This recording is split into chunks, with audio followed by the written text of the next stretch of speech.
Hindenburg அறிக்கை ஏற்கனவே ஒரு முறை கசிந்தது, வெளியானது. அதானியின் ஊழல் முறைகேடுகளை பற்றி அம்பலப்படுத்தி இருந்தது.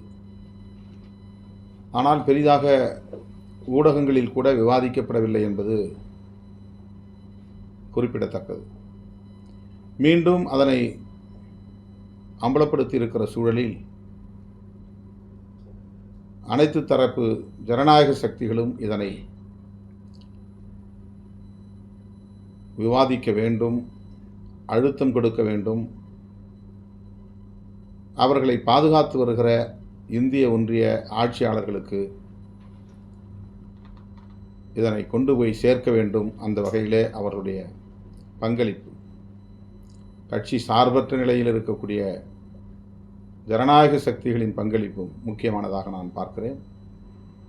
அதானி ஒரு தொழிலதிபராக மட்டுமில்லாமல் இந்திய ஒன்றிய ஆட்சியாளர்களின், குறிப்பாக பிரதமரின் நெருக்கமான நண்பராக இருக்கிறார்.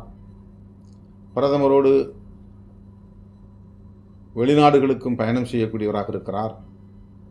அதானிக்காகவே பிரதமர் பல நாடுகளில் தொழில் ஒப்பந்தங்களை பேசியிருக்கிறார் என்கிற நிலையில் இண்டன்பர்க் அறிக்கை மிகவும் முக்கியத்துவம் வாய்ந்ததாக இருக்கிறது. இதை இந்திய அரசு உரிய முறைப்படி விசாரிப்பதற்கு முன்வர வேண்டும் என்று வலியுறுத்துகிறேன்.